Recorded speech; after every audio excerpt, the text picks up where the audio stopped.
마태복음 6장 6절 우리 다 같이 일어나서 함께 봉독하겠습니다. 마태복음 6장 6절 시작. 너는 기도할 때에 내 골방에 들어가 문을 닫고 은밀한 중에 계신 내 아버지께 기도하라. 은밀한 중에 보시는 내 아버지께서 갚으시리라. 아멘. 네, 자리에 앉으십시오. 한 주간 동안 말씀을 준비하는데 참 그 많은 말씀들이 이렇게 계속 제 마음 안에 계속 이렇게 맴돌았어요. 어떤 말씀을 전할까? 사실은 설교를 한 몇 편을 마음속으로 준비해 놓고 메모를 해 놨었습니다. 참 그것도 고민이더라고요. 옛날에는 도대체 설교를 뭘 해야 되나, 이게 본문이 안 떠오르고 주제가 안 떠올라서 고민이었는데, 이제는 너무 많이 떠올라서 뭘 해야 될지가 고민이, 참 행복한 고민이죠. 그런데 이제 어제 기도할 때, 어제 계속 아침부터 기도할 때 하나님이 주신 본문이고 주제입니다. 기도의 골방. 기도의 골방이 부흥의 시작이다 하는 그런 마음을 하나님이 주셨어요. 같이 한번 우리 선포해 볼까요? 기도의 골방이 부흥의 시작입니다.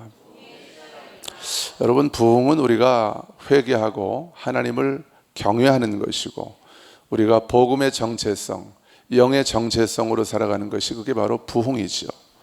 우리가 하나님과의 친밀한 사랑의 교제가 회복되어서 이제는 우리가 주와 온전히 동행하는 삶이 진정한 우리의 삶의 부흥인 것이죠.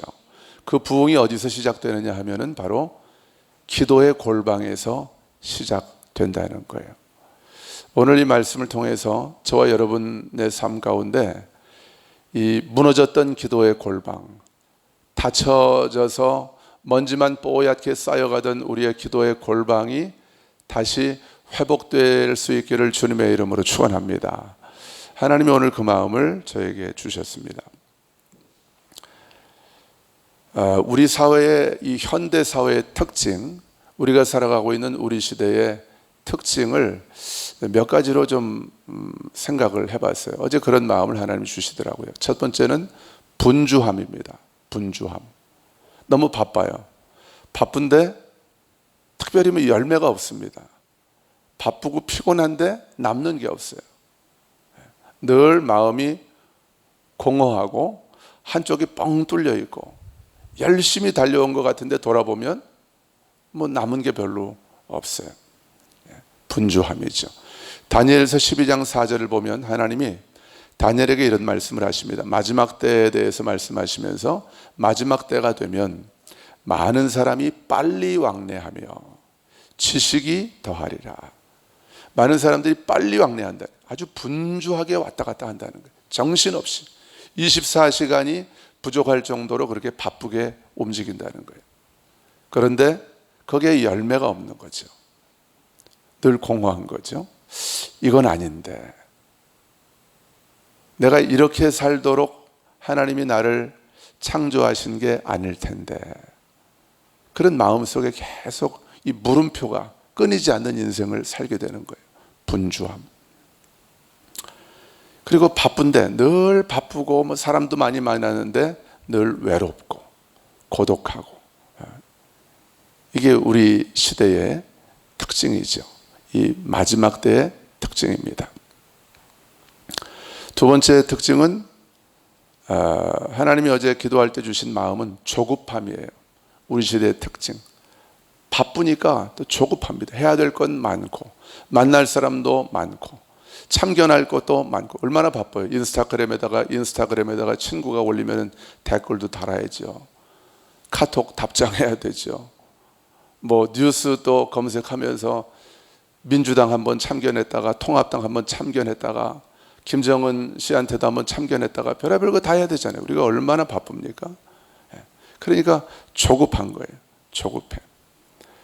디모데후서 3장을 보면 말세에 고통하는 때가 이른다 그러면서 사람들이 자기를 사랑하고 돈을 사랑하고, 이건 잘 아는 얘기죠. 근데 4절을 보니까 배신하며, 쉽게, 그러니까 관계를 깊이 가져가지 못하는 거예요. 쉽게 등을 돌리는 거예요. 마음에 안 맞으면 등 돌리고 또 모른 척하고 졸지에 왼수지간처럼 돼버리고 배신하고.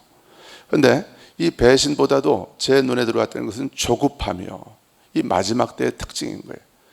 분주함과 조급함, 이건 같이 붙어 다니는, 동전의 양면과 같은 거예요. 앞뒷면과 같은 것입니다. 바쁘니까, 해야 될 일 많으니까 조급한 거죠. 여러분, 그런데 영성은 결코 분주함과 조급함을 통해서 만들어지지 않습니다. 영성이 하루아침에 되는 게 아니에요. 하루 저녁, 하룻밤 철야 기도했다고 갑자기 주님과 나의 관계가 친밀해지는 게 아니에요.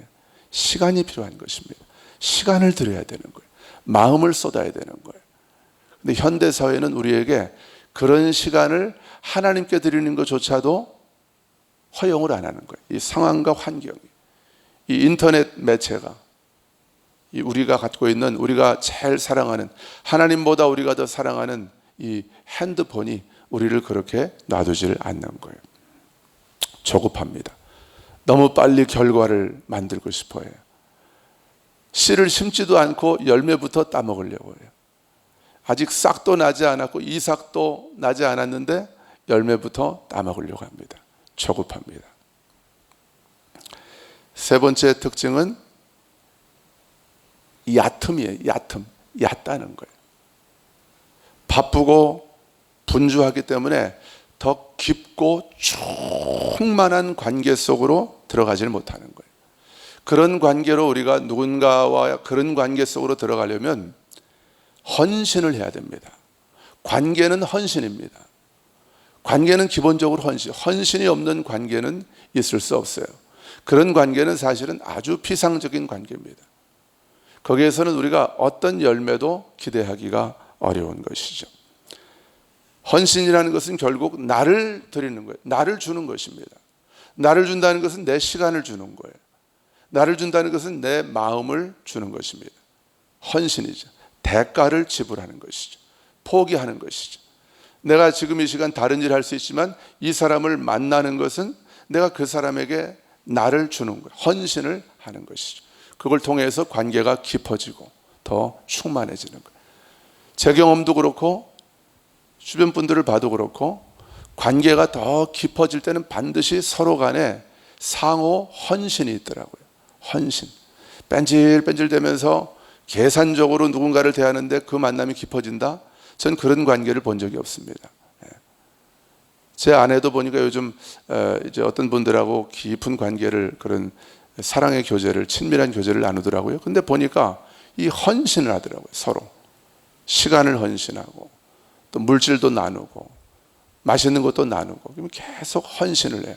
아, 헌신을 통해서만 관계는 더 깊고 친밀해지고 또 충만해지는 것이구나 하는 것을 보게 되는 거죠. 그러니까 이 깊은 헌신을 할 준비, 마음의 준비가, 또 헌신을 해야 될 그런 이유와 믿음을 발견하지 못하기 때문에 사람들이 헌신을 하지 못하니까 늘 얕은 관계에 머물면서 살아가는 거예요. 서로를 포장하고 또 연극 배우처럼 가면 하나씩 뒤집어 쓰고 너무 깊은 관계로 들어가는 것을 부담스러워하는 거예요.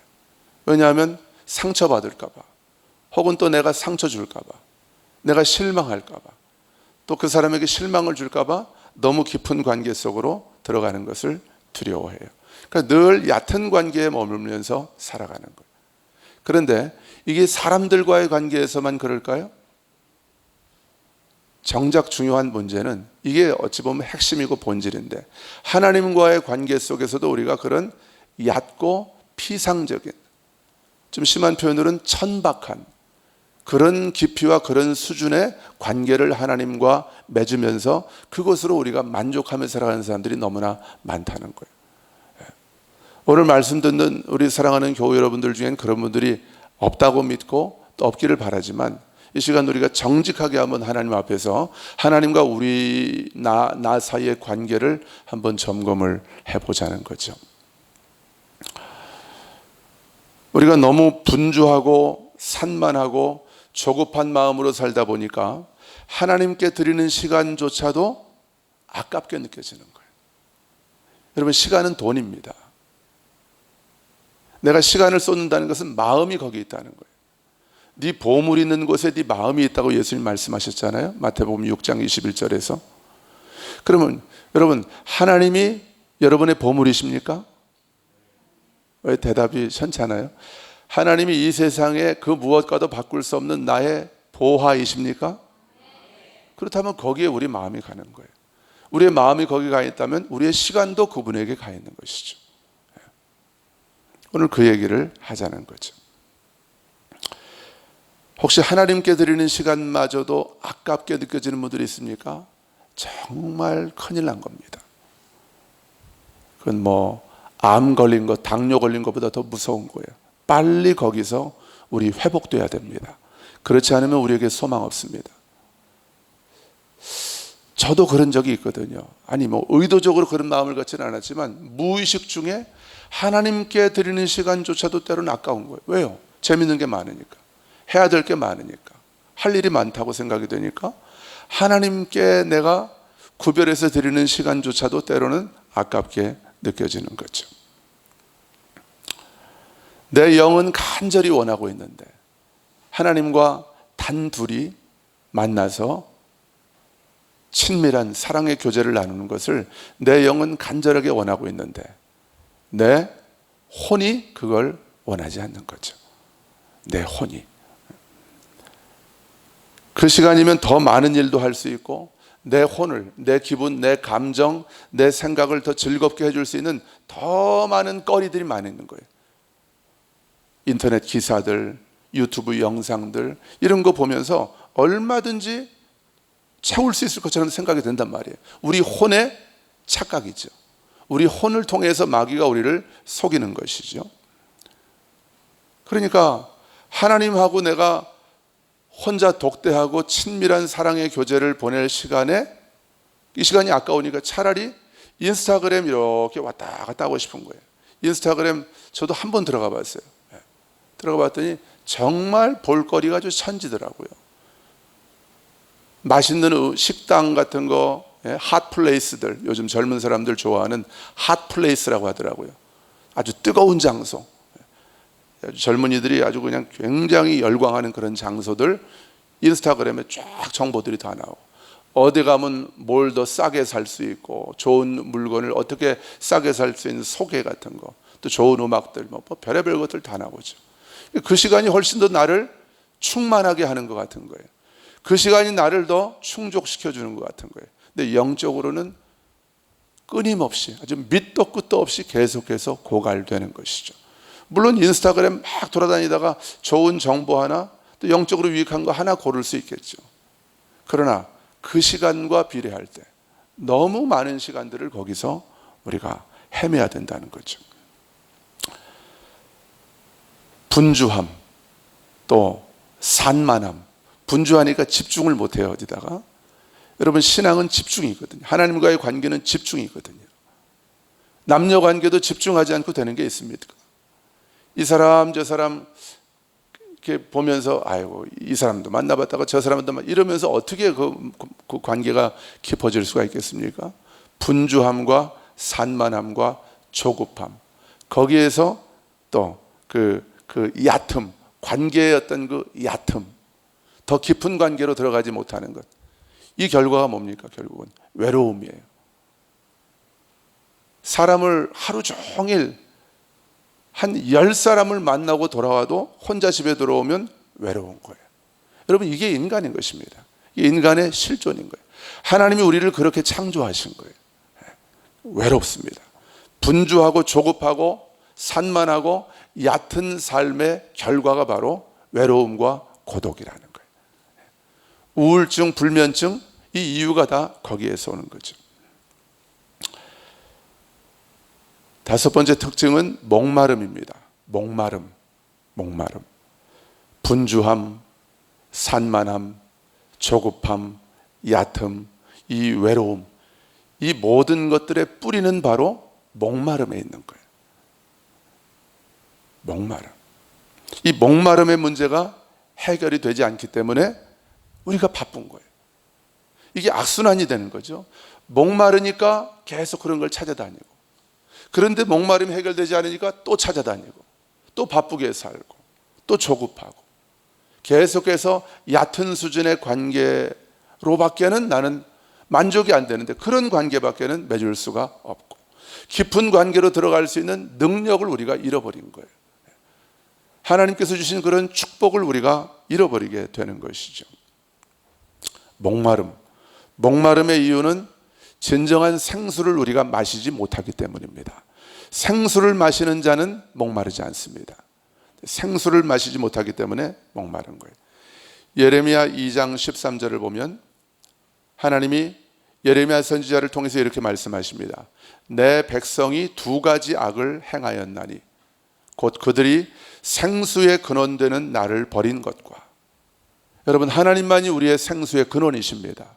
그분만이 우리의 목마름의 문제를 해결해 주실 수 있습니다. 그런데 이스라엘 백성들의 문제, 우리의 문제가 뭐냐 하면 그들의 문제가 우리의 문제입니다.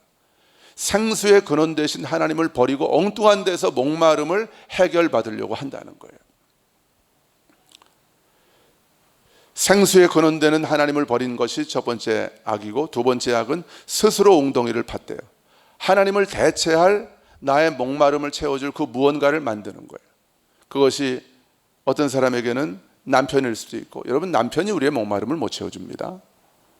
서로 사랑하고 이해하고 불쌍히 여겨야지 나의 목마름을 채워주는 대상이 아니에요. 내 아내가 나의 목마름을 채워줄 수 없습니다. 근데 어떤 사람들은 거기서 목마름을 채우려고 하는 거예요. 남자친구로부터, 여자친구로부터 목마름을 채우려고 해요. 근데 남자친구한테도 상처받아요. 여자친구한테도 상처받아요. 남편한테도 실망하고 목마름이 채워지지 않아요. 아내한테도 채워지지 않아요. 자식에게 기대했는데 자식한테도 이 목마름이 채워지지 않아요. 그러니까 어떤 사람은 이게 강아지한테 가는 거예요. 강아지. 이 강아지는 얘는 나만 보거든. 나만 바라보고 얘하고 관계할 때는 뭔가 좀 내가 만족이 있고 뭐가 채워지는 게 있는 것 같단 말이죠. 그러니까 사람하고 보내는 시간보다 강아지하고 보내는 시간이 더 길어지고, 하나님하고 만나는 시간보다 강아지하고 놀고 강아지하고 눈 맞추고 있는 시간이 더 길어지는 그런 사람들이 얼마나 많은지 몰라요. 한두 사람의 문제가 아닙니다. 저도 아마 강아지를 키우고 있다면 이뻐 죽을 거예요. 저도 뭐 강아지 너무 좋아하니까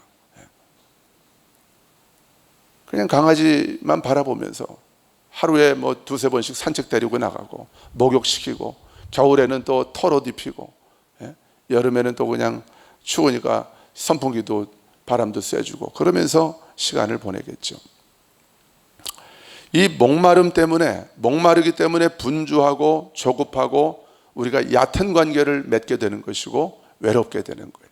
그런 삶이 계속해서 나를 목마르게 하는 것입니다. 이게 계속 반복되는 우리 삶의 악순환이라는 것이죠. 여러분의 삶은 어떻습니까? 여러분의 삶은 어떻습니까?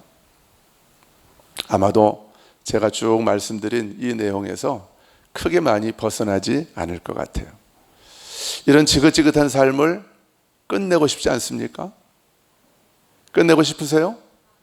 아멘. 저도 끝내고 싶습니다. 저도. 여러분, 말씀 안에 답이 있습니다. 예수님께 그 답이 있습니다. 우리의 이 근본적인 목마름의 문제를 해결하고 주님으로 충만한, 생수로 충만한, 영원히 목마르지 않는 삶의 이 비결, 그 열쇠가 바로 우리 주님께 있다는 거죠. 오늘 예수님의 말씀에 그 해답이 있습니다. 오늘 주님이 제자들에게 말씀하십니다. 너희는 기도할 때에 네 골방에 들어가 문을 닫고 은밀한 중에 계신 내 아버지께 기도하라 그랬어요. 먼저 은밀한 중에 계신 내 아버지께 기도하라, 이 말씀을 좀 우리가 집중해서 보죠. 은밀한 중에 계신 내 아버지, 여기 우리 하나님 아버지의 관심과 우리 하나님 아버지의 마음이 담겨 있어요. 이 말씀 안에 우리 하나님 아버지께서는 우리와의 이 얕은, 아주 천박하고 얕은 만남으로는 결코 만족하지 않으시는 분이 바로 우리 아버지시라는 거예요. 우리 하나님 아버지는 저와 여러분을 더 깊이 만나기 원하십니다. 더 깊고 친밀한 만남을 여러분과 저와 갖기를 원하신다는 거죠. 엄밀히 말하면 그런 얕고 깊이가 없는 그런 만남으로는 우리가 진정한 하나님과의 만남을 가질 수 없다는 거죠. 하나님은 그렇게 만날 수 있는 분이 아니라는 거예요. 하다못해 사람도 그렇게 만날 수 없습니다. 그렇게 만나서는 결코 서로를 채워주고 서로를 깊이 이렇게 만져주면서 내 속에 있는 깊은 아주 보배와 그 속에 있는 깊은 보배가 이렇게 서로 소통하고 서로 교감되는 이런 깊은 만남을 결코 가질 수 없습니다. 얕은 만남을 통해서 그런 것이죠. 하나님은 결코 그런 만남으로 만족하지 못하시는 거예요. 적어도 나하고는 하나님은 그런 만남으로는 만족을 못하시는 거죠. 하나님은 우리와 아주 깊고 은밀한 마음을 나누고 싶어 하시는 분이십니다. 하나님은 저와 여러분과 비밀을 나누고 싶어 하시는 거예요. 비밀을. 하나님은 나와 비밀을 나누고 싶어 하십니다. 아모스서 3장 3절을 보면 두 사람이 뜻이 같지 않은데 어찌 동행하겠느냐. 뜻이 같다는 것은 마음도 나누고 있고 한 방향을 향해서 같은 목적과 같은 계획을 가지고 함께 걸어가고 있다는 거예요. 두 사람의 뜻이 같지 않은데 어떻게 동행하겠느냐. 이제 여름휴가철이 다가오잖아요. 아내와 남편이 뜻이 같지 않은데 어찌 여름휴가를 같이 갈 수 있겠습니까? 결국은 따로 가야죠. 그럼 당신은 제주도 가. 나는 설악산 갈 테니까. 이렇게 헤어지는 거죠. 하나님과 우리 사이도 마찬가지예요. 하나님과 우리 사이에 뜻이 같지 않으면, 마음을 맞추지 않으면, 시선을 맞추지 않으면 동행할 수 없다고 하나님은 말씀하셔요. 아모스서 3장 7절 말씀을 보면은 주 여호와께서는 자기의 비밀을 그 종 선지자들에게 보이지 아니하시고는 결코 행하지 않으신다. 그렇게 말씀하십니다. 같이 한번 읽어볼까요? 주 여호와께서는 자기의 비밀을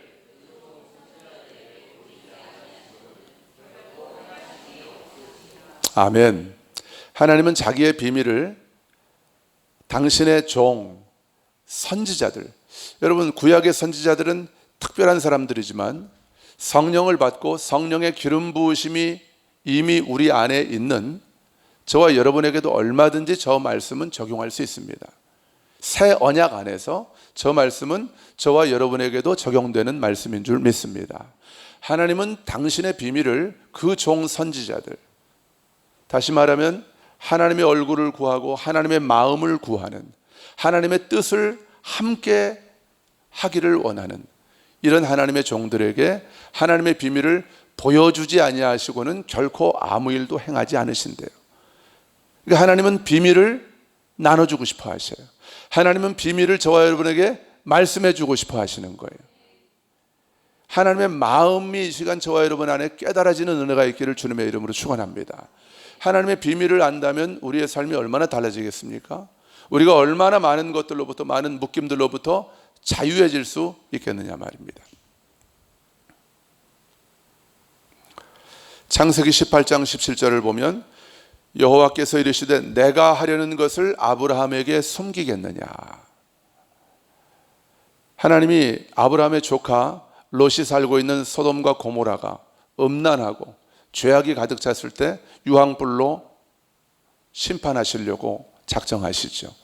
그런데 유황불로 소돔과 고모라를 심판하시기 전에 하나님은 먼저 무조건 심판하신 게 아니라 그 계획을 아브라함에게 먼저 말씀하신 거예요. 하나님은 저와 여러분에게도 그런 관계를 맺기를 원하시는 거예요. 하나님의 비밀을, 하나님의 계획을, 하나님의 마음을, 하나님의 뜻을 저와 여러분과도 함께 공유하기를 원하시는 거예요.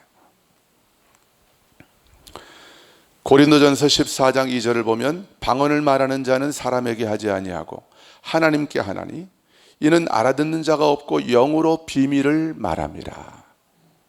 하나님이 우리에게 나눠주기 원하시는 그 비밀들, 우리에게 보여주기 원하시고 우리에게 알려주기 원하시는 그 비밀들을 우리의 영은 완전히 다 알고 있습니다.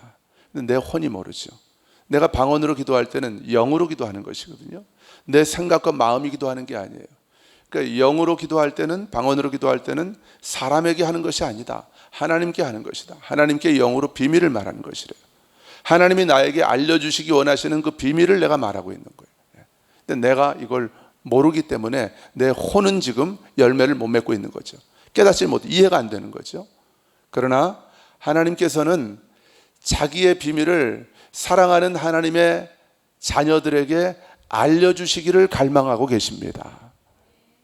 통역의 은사를 통해서 우리가 겸손하게 믿음으로 통역의 은사를 구하면 하나님이 우리가 방언을 통해서 영으로 하나님께 비밀을 말하면서 기도할 때에 우리에게 통역의 은사를 통해서 하나님이 우리에게 알려주시기 원하시는 그분의 마음과 그분의 비밀들을 저와 여러분에게 말씀해 주시고 보여주시고 알려주실 줄 믿습니다. 이게 우리 하나님 아버지의 마음이라는 거죠.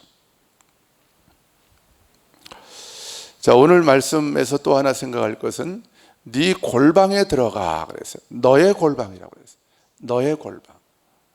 이 골방은 하나님 보실 땐 나의 골방이에요.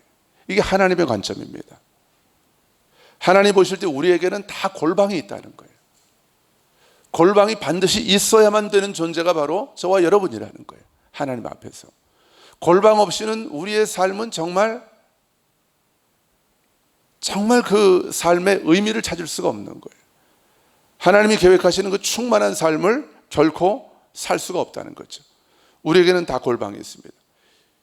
저에게는 제 골방이 있습니다. 이민규의 골방이죠. 은비자매한테는 은비자매의 골방이 있는 거예요. 단비자매한테는 단비자매의 골방이 있는 거예요. 보민자매한테는 보민자매의 골방이 있고 우리 대성 형제한테는 임주호 성도한테는 또 여러분들만의 골방이 있는 거예요. 이 골방은 누구도 대신해 줄 수 없는 공간이에요. 하나님이 처음 인간을 창조하실 때 그렇게 우리를 만드신 거예요. 이 골방에서, 은밀한 골방에서 하나님을 만남으로 생수를 마시는 존재로 그렇게 우리 인간을 창조하셨다는 거죠. 이 골방을 사모하도록 우리 인간을 창조하셨다는 거예요. 골방에서 하나님을 깊이 만나고 교제하면서 이 생수의 근원 되시는 하나님으로부터 영원히 목마르지 않는 생수를 마셔야만 만족할 수 있는 존재, 그 존재로 하나님께서 우리 인간을 창조하셨다는 거예요. 저와 여러분을 그렇게 창조하셨다는 거예요. 이 기도의 골방은 오직 하나님과 나만을 위한 공간입니다. 오직 하나님과 나만을 위한 공간이에요. 하나님이 나를 만나시기 위해서 나를 기다리시는 곳이 바로 기도의 골방이에요. 이 골방은 나 대신 그 누구도 대신 들어가 줄 수 없는 곳입니다. 거긴 나만을 위해서 하나님이 준비해 놓으신 공간이고 또 하나님만을 위해서 내가 구별하여 준비해 놓은 공간이 바로 기도의 공간이에요. 그 무엇으로도 대체할 수가 없는 곳이 바로 기도의 골방입니다. 유튜브에서 내가 좋아하는 목사님 설교를 듣는 것과 기도의 골방은 결코 대체할 수가 없는 거예요. 많은 사람들이 그걸 기도의 골방으로 착각하고 좋은 설교 하나 듣고 나면 내가 하나님과의 관계가 깊어졌다고 생각해요. 저도 그렇게 착각하고 살았던 적이 있습니다. 천만의 말씀입니다. 기도의 골방을 유튜브 설교가 대신할 수 없습니다.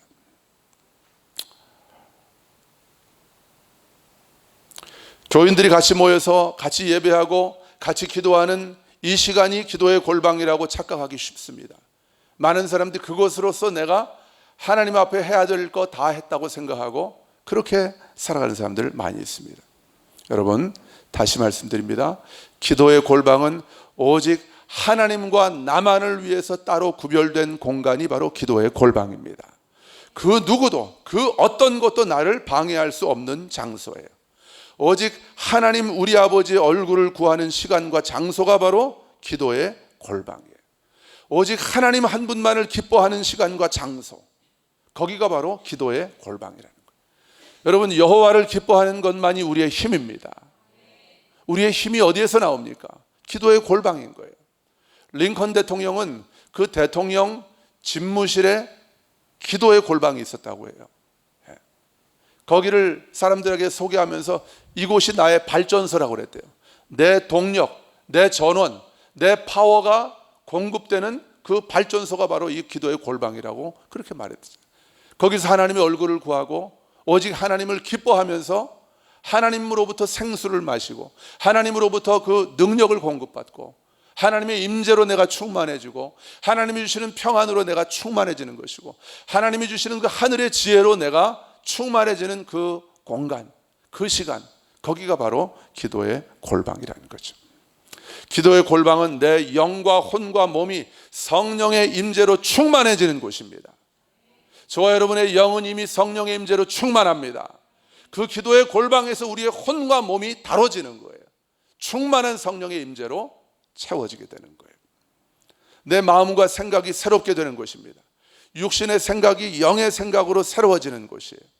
생수의 근원이신 하나님으로부터 영원히 목마르지 않는 생수를 퍼올려서 마시는 곳이 바로 기도의 골방인 거예요.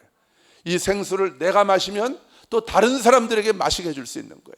그 사람을 통해서 하나님은 또 다른 사람들을 생수의 근원 되신 하나님께로 인도하는 그런 축복의 통로로 나의 삶을 사용하시는 것이죠. 그 기도의 골방은 하나님의 능력으로 충만해지는 시간입니다. 충만해지는 시간이.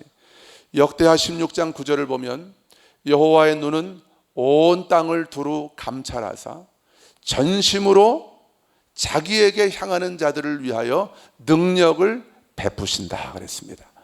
같이 합시다. 여호와의 눈은 온 땅을 두루 감찰하사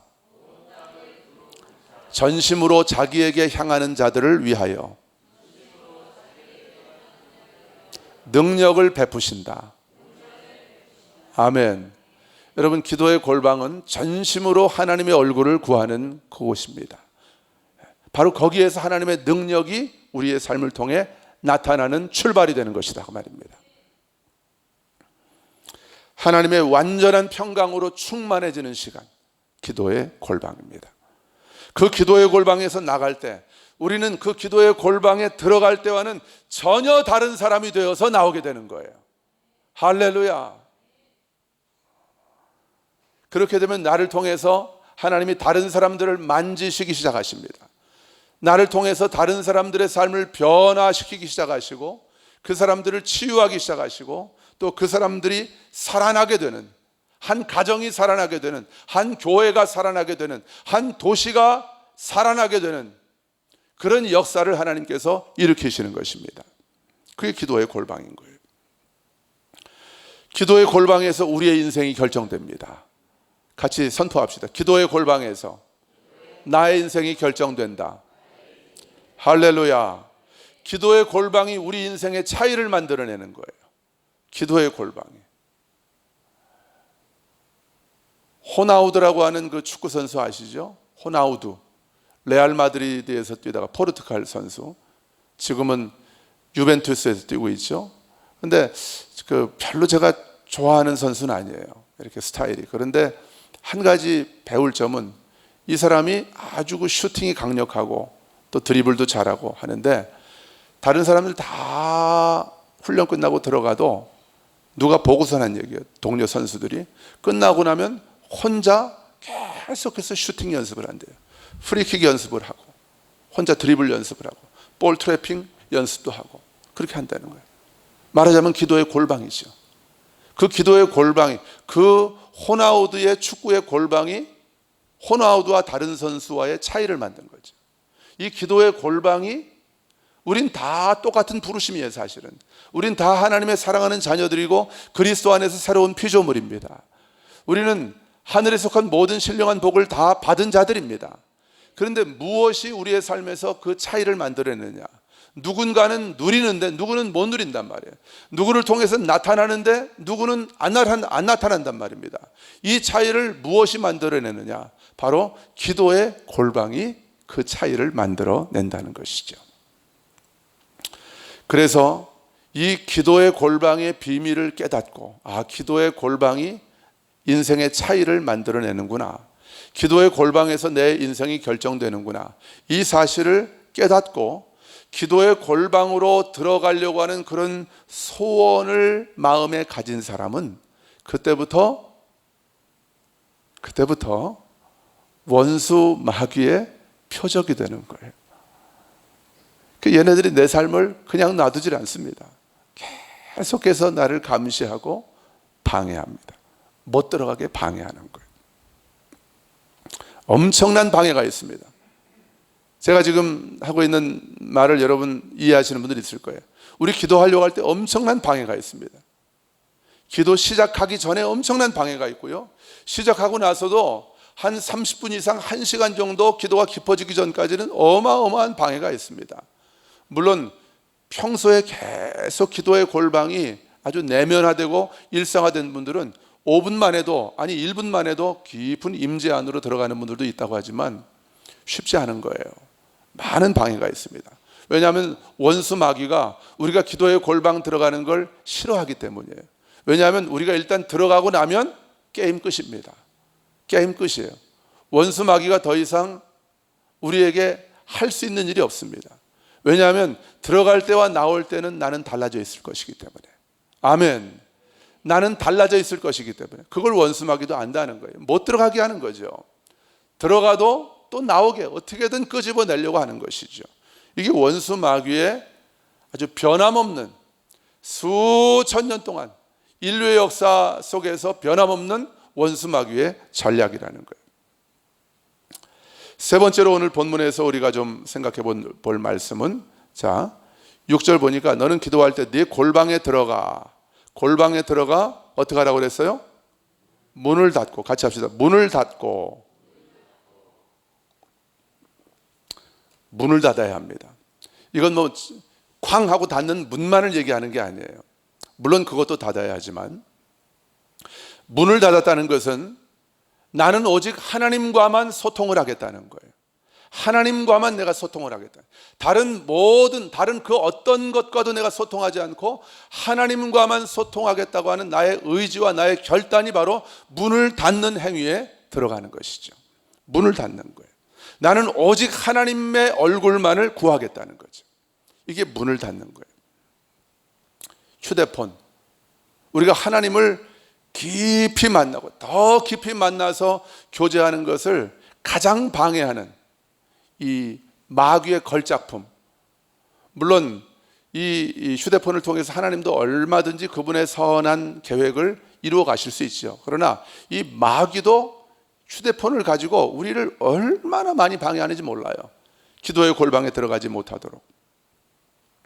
또 TV, 이런 것들, 우리가 기도의 골방에 들어가지 못하도록 방해하는 마귀의 무기죠. 무기. SNS, 카톡, 인스타그램, 트위터, 페이스북, 이런 것들. 기도에 집중하고 있는데 갑자기 전화벨이 울려요. 그러면 또 중요한 전화인 줄 알고 또 받는 거예요. 받아보니까 아무것도 아니에요. 시잘데기 없는 전화인데 한참 기도하고 있는데 울리는 거예요. 카톡 하숑 하고 카톡 메시지가 들려요.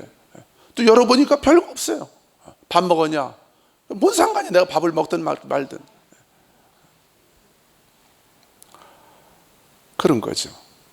그리고 나서 또 기도에 집중하려고 하면 다시 깊이 기도에 들어가는 게 굉장히 어렵습니다. 해본 분들은 아실 거예요. 그러나 이 노력 자체도 안 해본 분들은 뭔 말인지 잘 모를 거예요. 그런데 한 번 기도의 골방에 들어가 보려고 했던 분들은 제 말이 무슨 말인지 알 겁니다. 굉장히 방해가 심합니다. 갑자기 누가 찾아와서 초인종을 눌러요. 나가봅니다. 나갔더니 특별한 일도 아니에요. 생전 안 오던 사람이 또 그때 와가지고 놀재요. 나하고. 생전 전화도 안 하던 친구가 그때 전화하고 찾아와서 전대 가서 공차 재는 거예요. 난 기도의 골방에서 지금 주님 만나자는데. 여러분, 그걸 우연이라고 생각하는 분들은 참 바보입니다. 마귀가 얼마나 똑똑한지 아세요? 우리가 기도의 골방만 못 들어가게 할 수 있다면 마귀는 할 수 있는 모든 수단을 다 동원해서라도 우리가 기도의 골방 들어가는 것을 막을 거예요. 여러분, 카톡 메시지가 오면 우리 꼭 거기에 답장하잖아요. 답장 안 하는 걸 씹는다고 하죠. 씹는다고. 정말 이 사람 내가 중요하게 생각하고 내가 함부로 대해서는 안 되는 사람이라고 한다면 카톡 오면은 반드시 그 카톡에 답장하죠. 회사에서 과장님이 카톡을 했는데 그걸 씹는다? 이건 뭐 아주 그냥 간이 배 밖으로 나온 거죠. 그런데 말이죠, 우리가 얼마나 자주 하나님의 카톡을 씹는지 아십니까? 저와 여러분이. 하나님이 우리에게 얼마나 자주 말씀하시는지 아세요? 사랑한다, 사랑한다, 너는 내 거다, 두려워하지 말아라, 불안해하지 말아라, 아무것도 염려하지 말아라, 내가 너와 함께 알고 있고 내가 너를 위해서 완전한 계획을 준비하고 있으니까 두려워하지 마, 내 아들아. 우리 하나님께서 우리에게 얼마나 자주 이런 사랑의 메시지를, 이런 위로와 격려와 또 확신의 메시지를 우리에게 카톡으로 보내시는지 아세요? 근데 우리가 얼마나 자주 씹고 있는지 모릅니다. 근데 전혀 그건 문제를 삼질 않아요, 우리가. 왜? 당장 뭐 내가 눈에 띄게 나한테 뭐 이렇게 돌아오는 뭐가 없으니까. 아무것도 안 느껴지니까. 그런 것이죠. 여러분, 그래서 우리가 기도의 골방에 들어가려면 반드시 문을 닫아야 됩니다. 문을 닫아야 돼요. 휴대폰을 꺼놓으셔야 됩니다. 하나님을 만나는 시간에 휴대폰을 꺼놓으셔야 됩니다. 문만 닫는 것으로는 충분하지 않아요. 문 닫고 휴대폰 가지고 들어가면 말짱 헛겁니다. 여러분, 제가 여러분을 사랑하는 목자의 이 애끓는 심정으로 여러분들을 축복합니다. 하나님 앞에 기도하러 나갈 때 휴대폰을 끄십시오. 할렐루야. 들을 게 있는 자는 들을지어다. 하나님 앞에 나아갈 때 휴대폰을 끄십시오. 문을 닫는다는 걸 현대 우리 버전으로 바꾸면 핸드폰을 끄는 거예요. 핸드폰 아예 꺼버리세요. 방해 모드로만 해놓지 마시고, 그럼 또 내가 보고 싶을 때 보게 된다. 아주 끄고 휴대폰을 가지고 들어오질 마세요. 휴대폰을 바깥에 두고 여러분의 기도의 골방으로 들어가십시오. TV도 끄고 전화 코드 뽑아버리고 누가 나를 바깥에서 찾아도 난 안 나간다. 지난주 금요일에 제가 기도하고 있는데, 한참 기도하고 있는데, 목양실에서 이제 금요기도 가기 전에, 근데 목양실 바깥에서 누가 문을 두드리는 거예요. 근데 제 마음의 감동이 없다고 그래라, 이런 감동이 있었거든요. 그러니까 거기 반응하지 말고 계속 기도하라고 하는 감동이 있었는데, 또 급한 뭐가 있을 것 같아서 문을 열어서 만나봤더니 뭐 특별한 일도 아니에요. 꼭 그날 만나야 되는 일도 아니에요. 다음 날 만나도 되는 일이고. 여러분, 우리가 기도할 때 우리를 방해하는 것들이 다 그런 것들이에요. 거기에 응답하지 않는다고 당장 큰일 나는 일들은 없습니다. 여러분, 하나님은 정확하신 분이십니다. 하나님이 우리의 상황을 나보다 더 잘 아십니다. 기도할 때 오는 전화, 기도할 때 오는 카톡, 기도할 때 누가 와서 문 두드리는 거, 이거 100% 방해입니다. 100% 방해예요.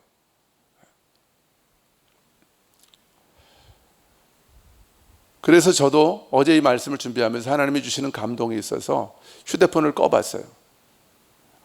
정말 세상 편합디다. 휴대폰 끄니까 뭐 방해받을 게 없어요. 저 사실은 휴대폰 가지고 이거 없으면 정말 불안해요. 왜냐하면 여기다가 설교도 다 적지요. 여기서 또 성경 헬라어 히브리어 원어도 이걸로 찾아보죠. 영어 성경 다 이걸로 찾아보죠. 또 궁금한 거 영어 단어 모르면 다 검색하죠. 또 카톡에 저장해 놨던 것도 또 보면서 검색도 하죠. 이거 없으면은, 옛날에는 이 마누라, 제 집사람이 제 옆에서 뭐 좀 안 챙겨주면은 불안했거든요. 끈 떨어진 연처럼. 근데 지금은 우리 집사람이 좀 미안한데 이거 없으면은 너무 불안한 거예요. 너무 불안하고 제가 안절부절하면서 계속 검색하게 되고 확인하게 되고, 무슨 메시지 왔나, 또 유튜브 설교 몇 명이나 들었나 이거 조회하게 되고, 이거 못 쓰겠더라고요. 어제 딱 제가 꺼버렸어요. 꺼버리고, 물론 잠깐 또 검색해야 될 게 있을 때는 기도 끝나고 나서 잠깐 쉬는 시간에 검색하고, 또 기도 들어갈 때는 또 끄고. 어제 제가 이 말씀을 준비하면서 제가 딱 성경하고 요 노트입니다. 제 기도 골방 들어갈 때 노트, 그리고 요 펜, 요거 세 가지 가지고 들어가서 하나님이 감동 주시는 대로 적은 설교예요. 오늘 말씀들이 제가 한 번도 해보지 않았던 설교입니다. 물론 기도의 골방에 대해서 얘기를 한 적은 있지만, 오늘 말씀은 기도의 골방에서 하나님께서 주신 말씀을 받아서 전하는 것입니다. 저는 앞으로 그렇게 설교를 준비하기로 하나님 앞에서 결정했어요. 기도의 골방에서 말씀 준비하겠습니다. 책상에서만 전한 말씀 전하지 않겠습니다. 하나님이 그런 감동을 주셨어요. 네 번째로 생각해 볼 것은 오늘 본문에서, 자, 오늘 말씀 보니까, 뒷부분 보니까 한번 다시 읽어 보십시다. 6절 시작. 너는 기도할 때에 내 골방에 들어가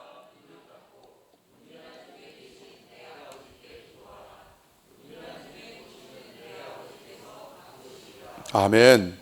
같이 합시다. 은밀한 중에 보시는 우리 아버지께서 갚으신다.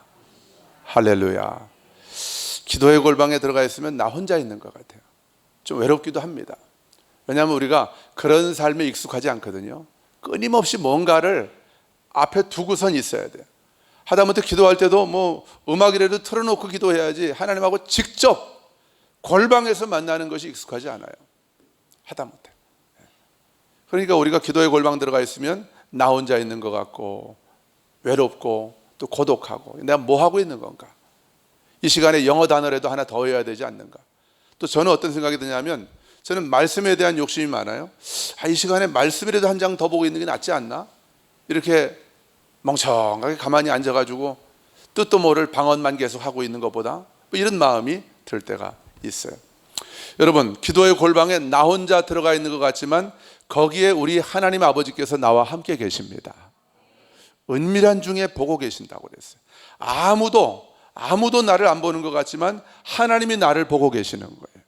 하나님께서 너무나도 따뜻하고 그 친밀한 사랑의 눈으로 하나님께서 나를 바라보고 계시는 거예요. 그 기도의 골방에서 나와 눈을 맞추고 계시는 거예요. 그 기도의 골방은 하나님과 나만 단둘이 눈을 맞추는 장소가 바로 기도의 골방입니다. 어떤 방해도 받지 않고. 여러분, 우리 아버지께서 나의 상황과 처지와 형편을 아십니다. 우리 하나님께서 나를 사랑하십니다. 여러분, 그렇기 때문에 오늘 말씀처럼 우리가 기도의 골방에서 아버지의 얼굴을 구하면 은밀한 중에 보시는 우리 아버지께서 갚아주신다고 약속하시는 거예요. 아버지께서 갚아주십니다. 우리 아버지께서 해결해 주십니다. 상황과 환경이 문제가 아닌 거예요. 내가 문제라면, 변화되지 못한 내가 문제라면 그 기도의 골방에서 아버지께서 나를 바꿔주실 것입니다. 변화되지 않은 내 육신의 생각이 문제라면 내 육신의 생각을 영의 생각으로 그 기도의 골방에서 우리 아버지께서 바꿔주실 것입니다. 초자연적인 기도 응답으로 우리를 만족해 하실 것입니다. 여러분, 조지 뮬러라고 하는 분 잘 아시죠? 독일의 그 고아의 아버지. 이분은 수천 명의 고아들을 양육을 하셨어요. 고아들을 먹일, 어느 때는 돈이 딱 떨어져서 고아들을 먹일, 점심을 먹일 그 끼니가 없는 거예요. 거리가 없는 거예요. 돈도 떨어지고 재료도 바닥나고. 그래도 이분은 절대로 사람을 찾아가지 않았대요. 후원자들을. 누구한테도 전화를 하지 않았대요. 편지도 쓰지 않았대요. 오직 기도의 골방에서 하나님의 얼굴을 구하는 거예요. 아이들한테도 선포하고, 우리 하나님 아버지께서 우리 점심 굶지 않게 반드시 먹여주실 거야. 아침 먹고 나서 점심 끼니가 없을 때 고아들에게 말하는 거예요. 지금 우리 빵이 다 떨어졌어. 반찬 다 떨어졌어. 그런데 얘들아, 잘 봐. 기억해. 우리 하나님이 이번 점심 때까지 반드시 우리 먹을 거 갖다 주실 거야. 아이들한테 선포하고, 그리고 같이 기도하는 거예요. 아이들하고. 하나님은 한 번도 조지 뮬러의 그 고아원 아이들을 굶기신 적이 없답니다. 한 번도. 여러분, 그분이 우리 아버지십니다. 그분이 우리 아버지세요. 기도의 골방을 찾는 믿음의 사람들을 우리 하나님은 결코 실망시키지 않으십니다. 우리 하나님은 신실하신 나의 아버지십니다. 조지 뮬러의 아버지가 바로 저와 여러분의 아버지십니다. 시편 34편 8절 말씀을 보면 한번 같이 읽어볼까요? 시편 34편 8절. 시편 34편 8절 말씀입니다. 같이 읽겠습니다. 너희는 여호와의 선하심을 맛보아 어디에서요? 기도의 골방에서. 여호와의 선하심을 우리가 어디에서 맛볼 수 있습니까? 기도의 골방에서 맛보아 알지어다. 그에게 피하는 자는 복이 있도다. 그에게 피하는 자가 어디로 들어가는 자예요? 기도의 골방으로 들어가는. 여러분, 기도의 골방이 우리의 복입니다. 선포합시다. 기도의 골방이 나의 복입니다. 9절, 너희 성도들아 여호와를 경외하라.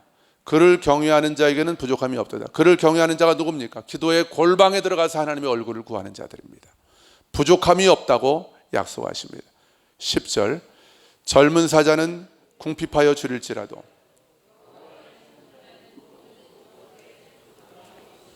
할렐루야.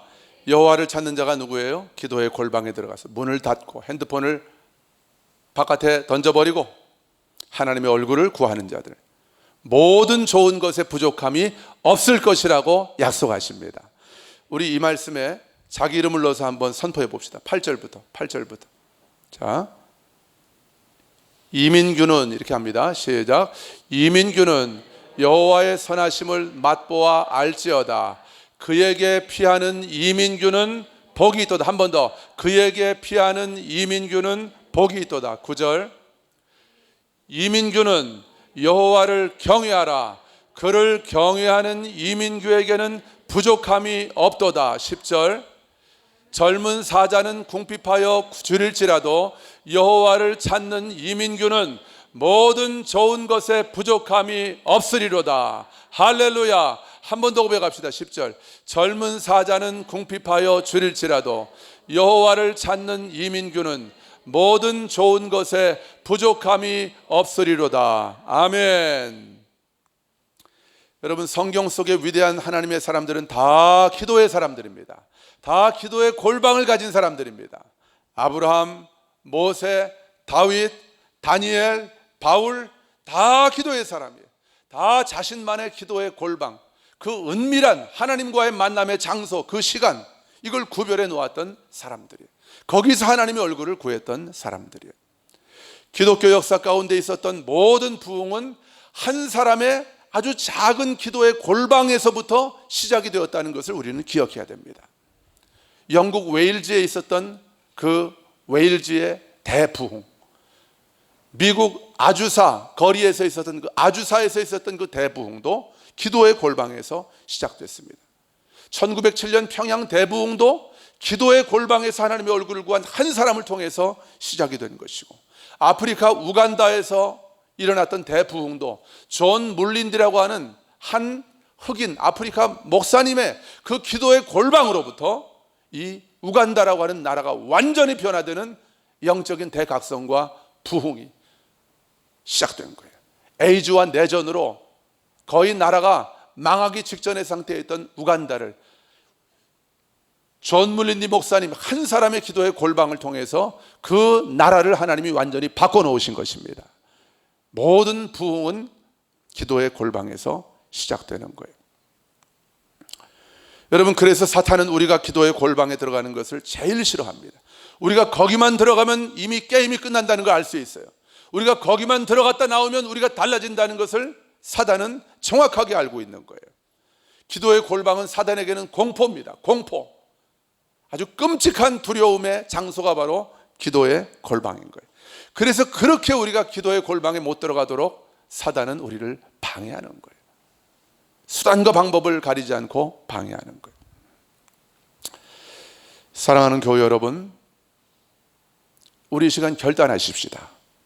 우리 하나님이 감동을 주실 때마다, 또 여러분 마음에 그런 생각이 올라올 때마다 휴대폰을 끄고 기도의 골방으로 들어가서 문을 닫아 걸으십시다. 아멘. 휴대폰을 끄고 기도의 골방으로 들어가는 거예요. 집에 있으면 사실은 방해거리가 많이 있습니다.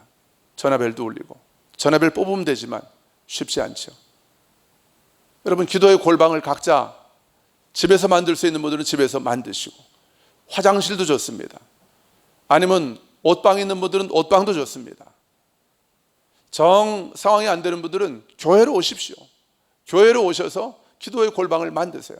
아무도 없는 그 시간에 하나님의 얼굴을 구하시는 거예요. 그런 분들이 우리 교회 안에 몇 분 있습니다. 참 귀한 분들이죠.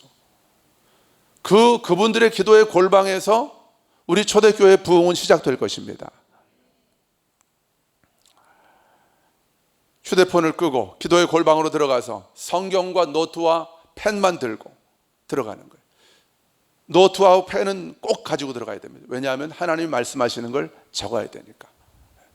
무조건 기도의 골방만 들어가면은 나중에 남는 게 없습니다. 적는 거예요. 적어놓고 또 그걸 가지고 또 기도하는 거예요. 나중에. 그러면 더 깊어지고 더 풀어지고 풍성해지는 것이죠. 더 아주 예리해지고. 골방에서 들은 아버지의 말씀, 골방에서 들은 아버지의 음성이 바로 진리입니다. 그 진리가 바로 우리를 자유케 하는 거예요. 그 진리가 우리를 평안 가운데 담대하게 믿음으로 걸어가게 하는 것입니다. 그 골방에서 들은 아버지의 말씀이. 오늘부터 우리는 무시로 휴대폰을 끄고 기도의 골방으로 들어갈 것입니다.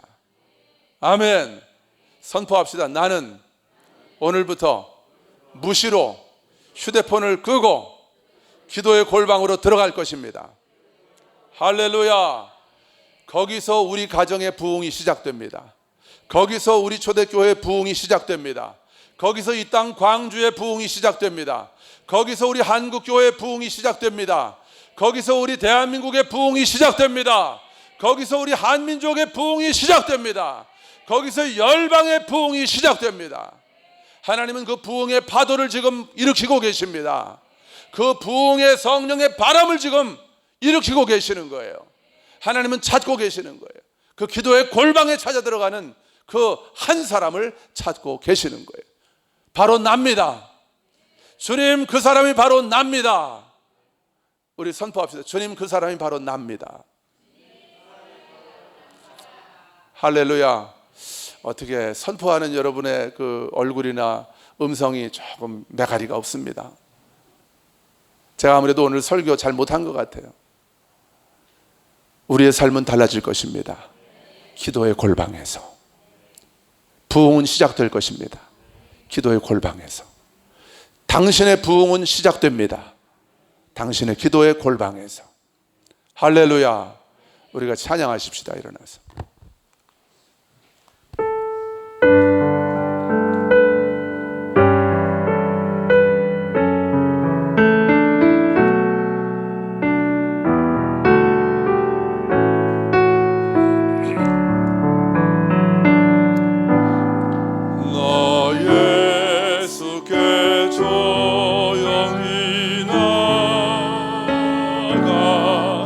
내 모든 짐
고백하겠습니다. 3절 주 예수를